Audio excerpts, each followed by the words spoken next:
Welcome to Choice Words. This is a podcast presented to you by the Freedom Coalition for Charter Schools, or our new name, which will be Freedom to Choose Schools. And I am your host, Jay Artist Wright.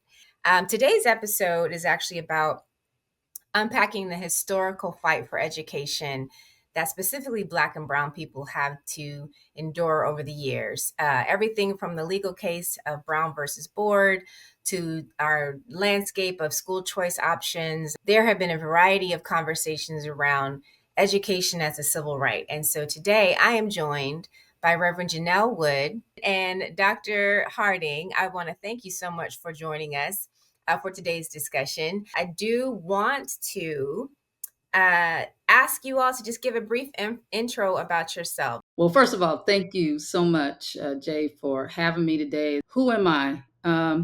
Just a little girl from Kansas who dared to be courageous one day and step out and do things that no one else in my family has been able to do, which is to go to school, get an education, get a master's degree, have a family, have one husband this whole time. I mean, these are things that I got a chance to do, is break some of these generational curses and patterns in my family. So what a blessing and honor to do that. The other thing is that I believe God has called me to be a voice for those without a voice. I've always had a heart for those who have been underserved, those who have been overlooked, those who may have been diminished or devalued based on the color of their skin or perhaps their educational level or where they were born. So I've always been that voice saying, hey, wait a minute, this is not right. What do we need to do about it? And I've always been the one that seems to look around and say, I guess nobody's doing anything about it. They're just talking about it. So let me be about it.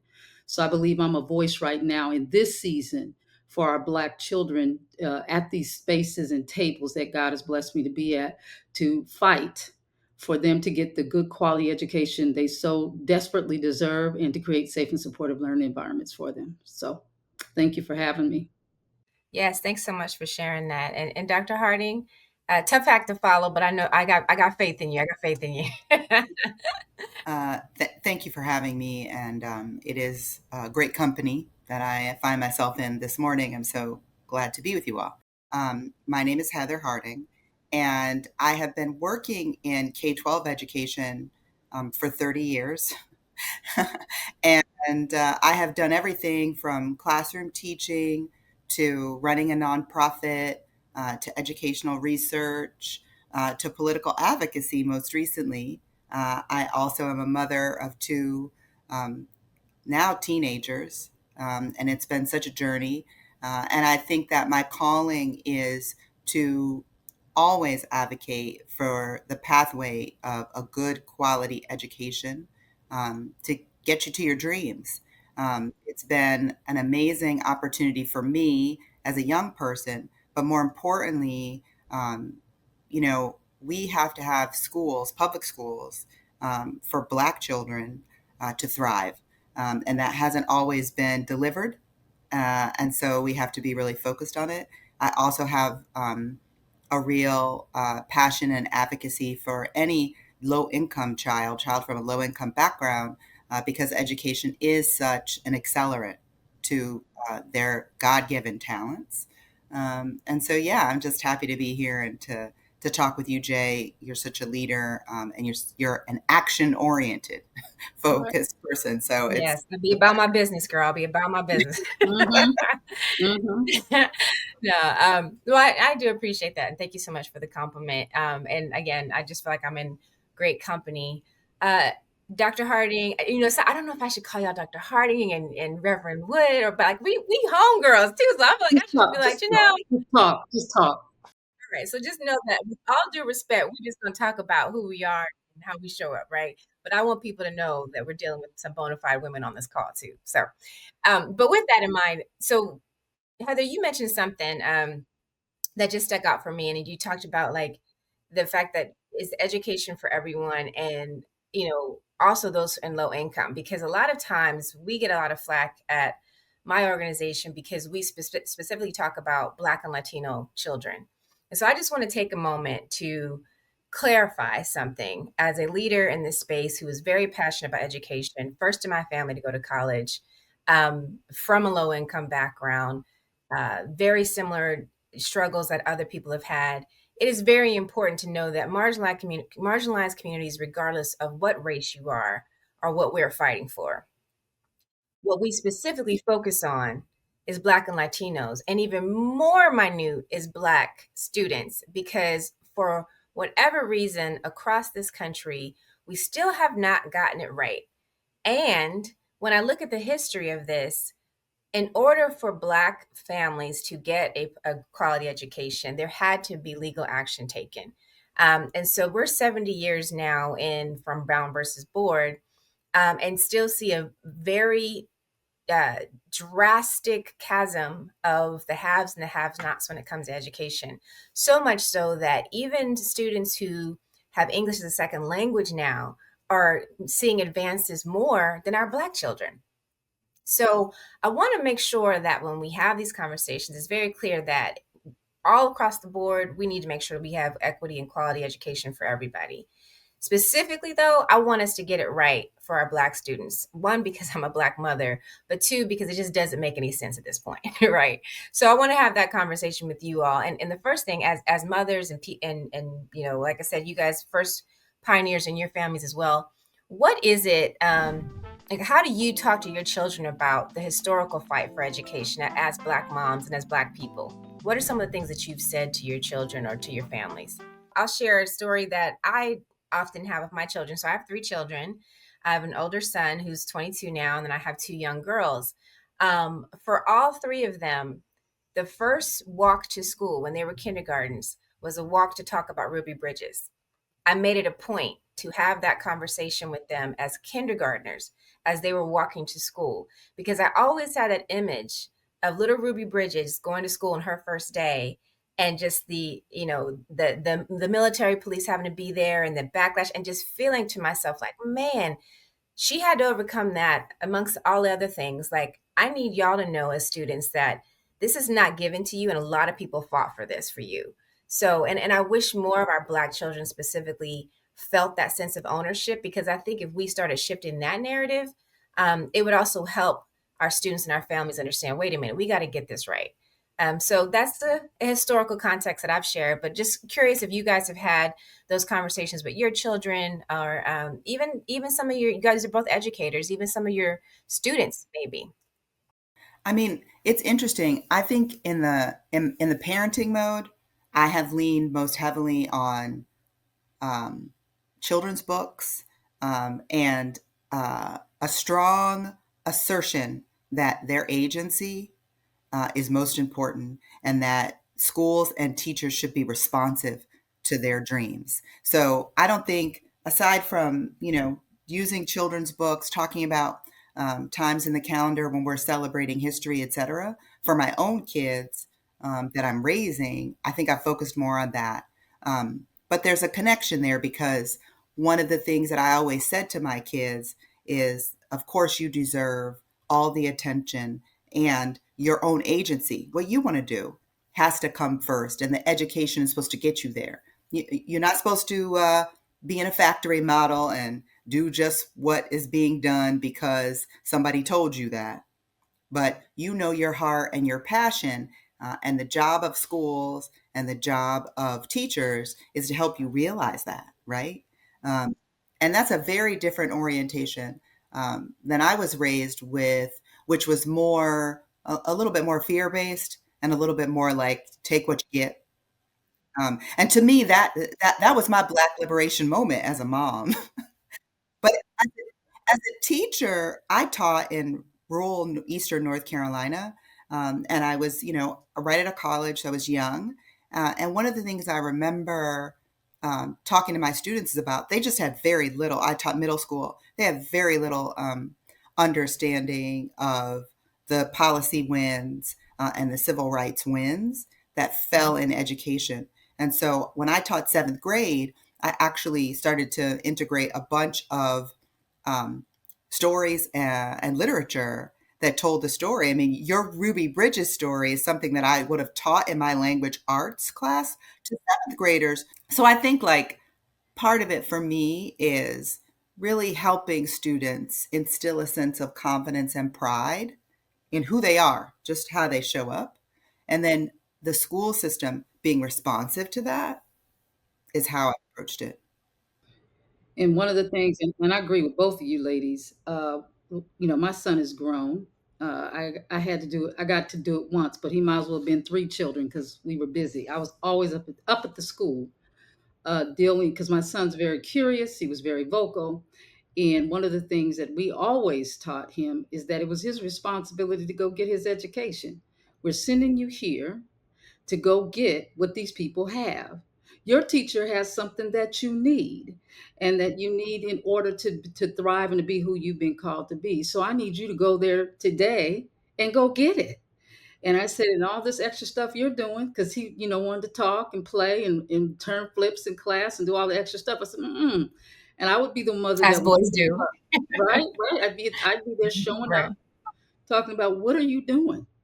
And so we had a different approach. I guess I kind of had to put some fear in him a little bit, but that's how we rolled. And we talked about everything. And I made sure he told me what was going on in school because if I felt in any way that he was being slighted and that he was being bullied or anything was going on, they'd have to see me. I was that parent that was involved in the PTA, on the PTO, on the school improvement team. I was in everything I could be in all along, not knowing that it was preparing me to start Black Mothers Forum and to pour this type of passion and this type of courage into the mamas that I work with today and tell them these are the things that your child deserves and you need to make sure they have it.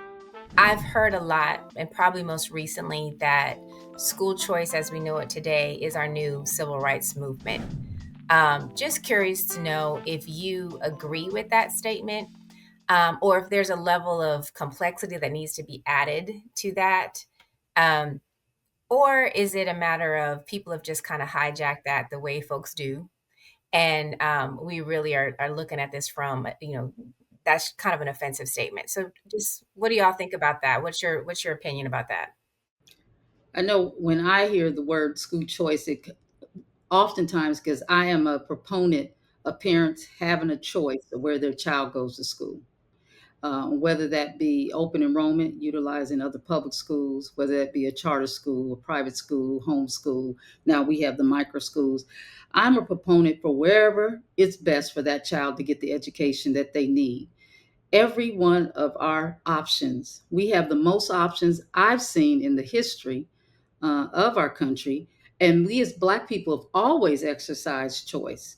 And what I mean by that is we were the ones that started schools. We had the Rosenwald schools. We've had schools where we've just had to take over and take care of our children. And then when the public schools were open to us, like Ruby Bridges and our Little Rock Nine, when those schools were open to them, they got a chance to go there. Another choice, and we were excited to get that opportunity. We were excited to be exposed to those resources and gain access to a good quality education. Unfortunately, over the years, we have seen a deterioration of that education. And I'm sure Heather's going to talk about that, what she's seen on the inside and how it has impacted our Black children and our families. Our families have always, and I'm saying this from the beginning, we've always struggled with engaging with the public school system to give us what we deserved and what we thought we were going to get from that system. And so today, I feel a sense of liberation to tell parents, you know what, you don't have to put up with this. If your child's not getting what they need here, if you feel they're disrespecting you as a parent and the needs for your child, you can move them somewhere else. Now, that can be another public school, but that can be another charter school, wherever. But you got to find what's best for your child. And that's a parent, I believe they're right to find the best space for their baby. And their baby has a right to get a good quality education because both of you know that without a good quality education, the days are dark and long for our children, and it continues them on that pathway to poverty. And the only way to pathway out of poverty is that good education, and we all know this. Heather, if you could be Yeah. responsive to that, it was a question about civil rights. Is school choice our modern day civil rights? Do you find that statement to be offensive? Do you find it to be true? Do you think there's a little bit more complexities that we should discuss before we just name school choice as the modern day civil rights? Yeah, I don't like to play around with co opting language. Having run a political advocacy campaign for the last 3 years, what I've learned in this particular context is that there's a lot of playing around with language. I completely agree with the Reverend that Black people and Americans in general have exercised their right to choice around schooling. That has always been a part of our fabric. And parents who have the capacity to advocate will and should advocate. And I think that's really important. I think that access to any of our public institutions, if it's differentiated across groups, we need to work on it as a civil right. As citizens, we have a right to publicly funded education. We all pay into the system. We all should get something out. I think that's really important. Um, I think movements are funny. And so we have to pay attention to what's at the center of any movement. Why are people pushing for this? Is it to include or is it to exclude? And I think that is what's most important about this moment. Um, we have real threats to the American democracy, and we have people who are content to take down public institutions. I think as Black people in the country, we would be remiss if we didn't try and extract our ancestors' investments in those systems before we just throw them away. So, you know, Brown v. Board was our access to public education unfettered. And we should be pushing for that before we distangle or just take apart the system. The system should be responsive to us. And to me, that's what choice means, right? Like, I get to choose among these publicly funded institutions, or I need access to those public funds to do what is right for my child. So like, I would not get caught up in like, is that slogan the right one? Um, there are a lot of civil rights under duress right now. So Yeah, absolutely. I want to take this opportunity to talk a little bit about the work that y'all do because you guys both work in amazing spaces. And Janelle, you just kind of hinted around Black Mothers Forum. Can you just share with our folks what is Black Mothers Forum and why did you start it? Yes. Black Mothers Forum actually, it wasn't supposed to do all of that it's doing now. I actually just called a meeting. I felt the Lord led me in 2015 to call Black mothers together. Didn't know what it was about. 40 mamas showed up at a library, hopping mad about what was going on and what are we going to do about keeping our children safe. And we decided to start to deal with the school to prison pipeline. So that became our mission. We were like, we're going to dismantle and end this school to prison pipeline. We went through several weeks of training. We went through training for a whole year before we actually became visible. Once we became visible at school board meetings, we were very well educated. We got a lot of things changed. We got policies changed. We brought in DEI people.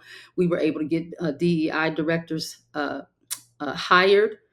We did the interviews with the schools to make sure they did right by our children, and we put those DEI things in place. We made sure principals who were racist got removed. We made sure people's lives were getting shifted. And that is the work we do. And we continue to do that through the public schools. And now, and I'll tell you a little later about what our other response to how the schools responded to us. But for now, that's who we are. We're a group of mamas that don't play the game. We know what's best for our children, and we want you to recognize that and do right by our kids. Wow, that's so powerful. Thank you so much for sharing, Janelle. Heather, Miss Heather, you are now at EdLock, but I also know you from some of your political advocacy. So I want to hear about EdLock, but also sprinkle in there kind of some of the other stuff that you've been doing because you have had a phenomenal career in a lot of different spaces. So let us know. I am currently working at an organization that I helped to found 10 years ago Oh, we're coming up on our 10th anniversary as well. Um, Education Leaders of Color, affectionately known as EDLOC, is an organization that was started 10 years ago to provide a place for leaders of color to address our unique experiences inside ed reform. Since that time, we have expanded the network to include education and education adjacent leaders, with the goal of focusing on building multiracial solidarity. As I said, we're a membership organization. We have a national convening and we run programming that our members ask us to. We are also a grant making organization. So, from the beginning of the founding of the organization, we were clear that philanthropy was an important component to people getting this work done. And so we started a For Us, By Us. We call it the Boulder Fund. And we give out pretty significant grants annually to anywhere from 6 to 10 members.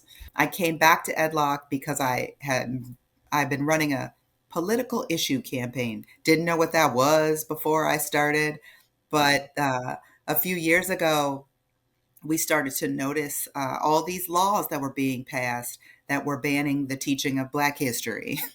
That were so the state legislatures were doing anti-critical race theory laws at the time, and the Don't Say Gay laws in Florida, and all kinds of things.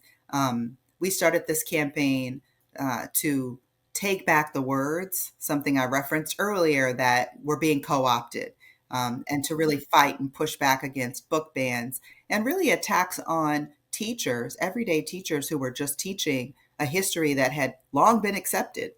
What we're trying to do is to make sense of the moment where there is, a sustained attack on what people call diversity, equity, and inclusion, which has resulted in the taking away of Black history and real advancement. So we can't let that stand. This brings me to a good point. This is called choice words, and we call it choice words for a reason, because there are some choice words that we need to talk to people about and tell people. And so I'm just curious, what are some choice words that you would say that we need to bring into this space? The work now is about building and dreaming and building. We know what we want. We have a dream for our children, and we need to build a system that gets us to our dreams. The last 25 years have been focused on reforming the system. We're really done with that. We have moved on to a different phase. We have to build something. Whether or not we have to build it from scratch is a question, but we are building something. We are not trying to defend the old system that didn't work. We are not trying to reform little pieces here and there. This is the moment where we have to have great courage and we need to dream and build that dream. No, I love that, and I 100% agree with you. And build with intentionality, right? Because I think when you have a blueprint of building something, it allows you to stay focused and you see the vision of what your dream is. So I love that. I love that, Heather. Janelle, what about you? What are some choice words that you'd like to share? I think it's a time for courageous leadership. We have a lot of folks that are in leadership, but they're not courageous. They're not moving, not one thing, but their mouth. And I'm tired of that. I'm really, really ready for folks to actually put some action to it. It's a fierce urgency of now. This, let's talk about it later. Let's have another meeting. Unacceptable. And so I told many people, I said, I'm tired of you being robotic. I need you to either move or move out of this position. I need you to operate with courageous leaders. People ask me this. I do a lot of work, and I'm probably going to get in trouble with the NAACP. And sometimes with the NAACP, they're not moving the way I need them to move. They are talking. And here, at least here in Arizona, I can't talk about anybody else, but right now, I'm really concerned about folks just talking and not doing anything. And one of the reasons, one of them said to me, they said, Miss Wood, we support the work that you do with Black Mothers Forum, but we can't come out visibly with you because of certain things that we have going on. We don't want to diminish or to hurt our image on certain things or to hurt the potential for some more dollars. So we got to be a little quiet on this. We'll let you take this. And they said, but if there's anything else you need from us, let us know. And I said, I actually need courageous leadership. If you all can provide that, that would sure be helpful. And if you're not, then I need you to move. Because if you're going to hold these positions and these titles, would you please do something with the platform that you have? This has been my thing, and defining. This is defining moments. We have defined our purpose, and the purpose that we have defined is that our children, our Black children, and our brown children, and all our children, I'm glad we said we will include all our low income babies, our children need a pathway out of poverty. They need a pathway to competency and literacy. So another choice word is pathway. We have to be responsible to create the pathway for them to get out of the situation that they're in right now. And right now, they cannot read, they cannot write, and they cannot comprehend anything that sits before them. They are 2 and 3 grade levels behind, and it is our job and our responsibility to make sure that changes. They're not engaged, nor are they inspired. Those are my other words, engagement and inspiration. Our children are not even engaged in the learning process. They just go sit in them seats. They're not even inspired by the folks sitting in front of them because they're no longer inspired. They've lost their fire. So we got to help these teachers. I agree with you, Heather. Our teachers need us as parents to show them that we do support them and we do want them to be better and we want them to get what they need. But those are the words. I'm sorry, I have several choice words that I Don't believe. be sorry at all. Do not be sorry. And I appreciate all of them. So we heard building, courageous leaders, pathway, engaged, and inspired. And those are all beautiful words. I don't want to be controversial either, but at this time we got to be a little bit. And you mentioned the NAACP, and I think I'd be remiss if I didn't name the NAACP has constantly supported the teachers union, which is a good thing because we do need to support our teachers. However, when we look at the National Teachers Union, 80% of the teachers union population is white women, white teachers. And so there definitely seems to be a disconnect between the NAACP supporting, heavily supporting 10 toes down for a teachers union that represents 80% of a population that doesn't reflect the population of students. And so I bring that up because I think those are numbers that we constantly have to put in front of people to name what are you doing and how can you do it better. Not saying that you don't represent those teachers, but how can we make sure that more teachers of color are also represented and getting back into these spaces? We talked about Brown versus Board. One of the setbacks about Brown versus Board is that we lost a huge workforce for our Black teachers, right? Um, we need to we need to reinvest in that in ways that we can bring Black teachers back in the classroom. And ultimately, that will lead to engage and inspire students. The work that we do, we talk about it all the time that if you have, this is true data, if you have a student or a teacher of color or an administrative color, at least 1 year with a student, the increase of that student's chances of academic success increased by 33%. Just 1 year. And that's not just for Black students, that's for all students. Those are real data points that people need to hear, specifically our lawmakers, specifically stakeholders, because that then I'm hoping would influence them to think about, well, yeah, we're not going to delay justice, right? We are going to do something now because this is the right time to do it. I've got two more questions for you all before we wrap up. And one of them is geared towards um, Black parent voices. And do you believe today's education space is truly inclusive of Black parent voices? And if you don't believe that, what do we need to do to change it? I do not believe that, at least here.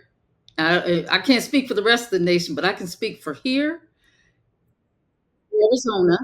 Arizona, I see that many of our Black parents, their voice is not welcomed. They're not included in conversations about uh, programming for an upcoming school year. Their needs are not met. As a matter of fact, here in Arizona, they do something called trespassing. So every time a Black parent comes to the school to even ask a question about what's going on, if the principal, who is predominantly, I have to say, my white sisters, here we have a lot of white women principals, they feel threatened. by Black mothers who come and ask a question about their decision to discipline their child. And when a principal calls an SRO, they represent school resource officers. If people don't know who they are, those are school resource officers. When they tell a school resource officer who is a police officer to stop that parent before she gets in the building and tell that parent that if she comes in the building, she will be trespassed and you will escort her out in handcuffs. Unacceptable, right? We see a lot of that. So what does that say? That tells that parent they're not welcome. That tells that parent their voice is not welcome in this space and that they cannot protect their baby. That triggered me actually, because I actually had a situation that happened with my daughter, where I was threatened to be removed for trespassing, and it stemmed from me wanting to ensure she had a coat that day, a jacket, because it was cold, and she's a hoodie girl, and yeah, the principal didn't listen to my side. Actually, listened to the side of a teacher who said that I was very agitational, cussed her out, all these things that I did not do. Thankfully, that there was a video at the school, and thankfully, I had enough wherewithal to write not only the principal about what I saw happen, but the school board and the superintendent, CC everybody, and tell them check the tape. And so that's one thing we need to make sure that parents also know the power that they have, because there are video recordings around school campuses. If you are threatened and it comes and shows that you are not being agitation at all, they can look and view the tape. Um, but yeah, it's unfortunate to me, and that just triggered me because I remember that happening. Heather, can I want to ask you a question? I feel like in today's day and age, with what you talked about and what we are experiencing with anti CRT and banning of books, specifically books written by Black authors, we are in a situation where we're looking at possibly a new Jim Crow if we allow it to continue to go where it's going. At the same time, people will talk about how segregation is so bad. I'm trying to figure out, how do we balance the power that Black leaders have had to build their own and create their own without being corrupted into saying that we're segregationists? And what do we need to say or show and prove to show why that's so important right now? Could you share your thoughts about that? You know, these are choices that, and I know this is an old term, but minority groups in any society have to take up, right? You have to be able to take care of your own. You have to be able to have psychological and physical safety. And it's that psychological safety that is challenged for so many of our children of color, right? This assumption, Janelle, that you're going to cuss somebody out or that you're going to fight, that is a racist assumption. That is not that is not real. It's a lack of knowing. And so, who would trust somebody like that to nurture and care for your children? That is problematic. I think we see what's going on in the larger society and we make decisions that we hope are best for our children. And some of us have more resources than others. A racially and culturally affirming school and classroom is important for all children. In other words, you could be white, black, red, brown, purple. If you go to a school where nobody seems to understand who you are, nobody can talk to you about your traditions, nobody asks you anything about your family life or your neighborhood, you are going to be less able to persist. You are not going to be able to engage. This is not, people think that this work on the educational front is about your blackness or your Latino-ness or your language. No, white children require this too. It just happens that the system right now overdials on that experience as the population continues to become more diverse in our American schools. So, I always say the reason that you get that bump in when a Black teacher shows up in all of the children is because all of the children are curious and want to know about their classmates and their neighbors.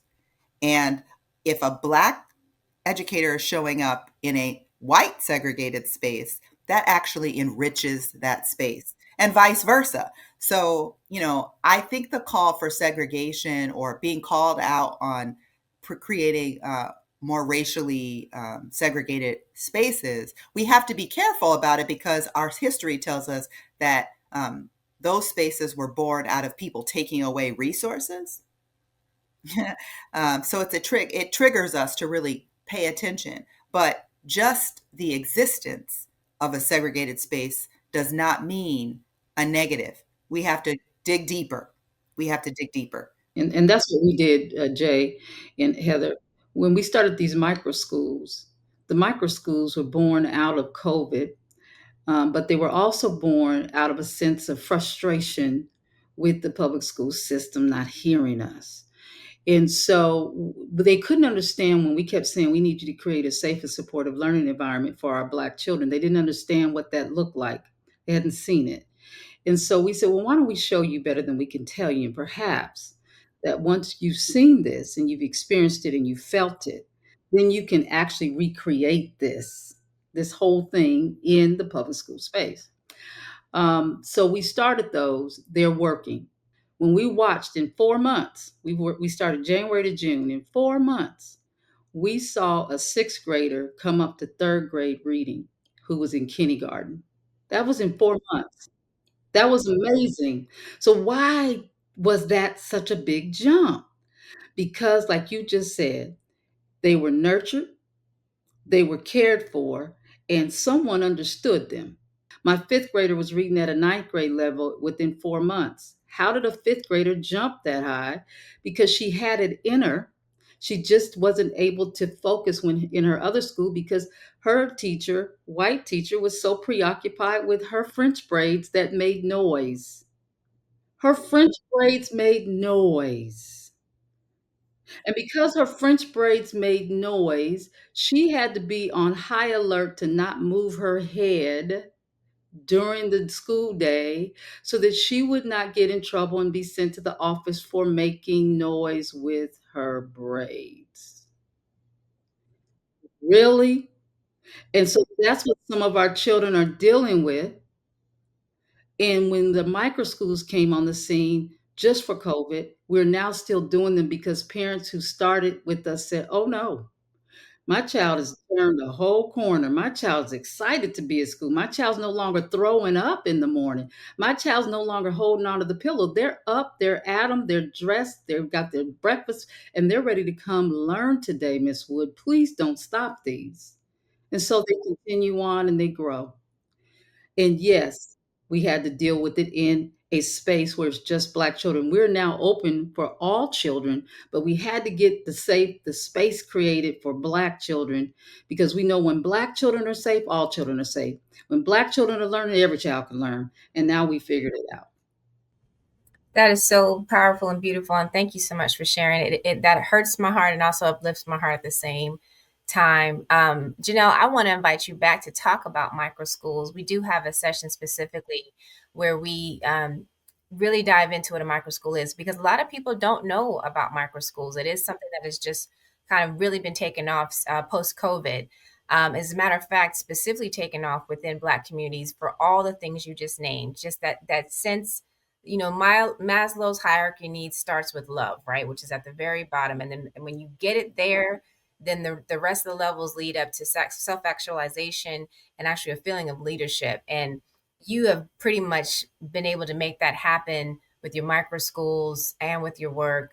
Heather, the same way you have been able to engage with education leaders of color and not only present them with opportunities to network and convene, but actually support them financially, which we find a lot of educators do not have that same level of support. So I commend both of you. I'm so proud to know you, to have you as a voice here in this space. And I just want to thank you for taking the time to dial in with us and share your words of wisdom with the folks.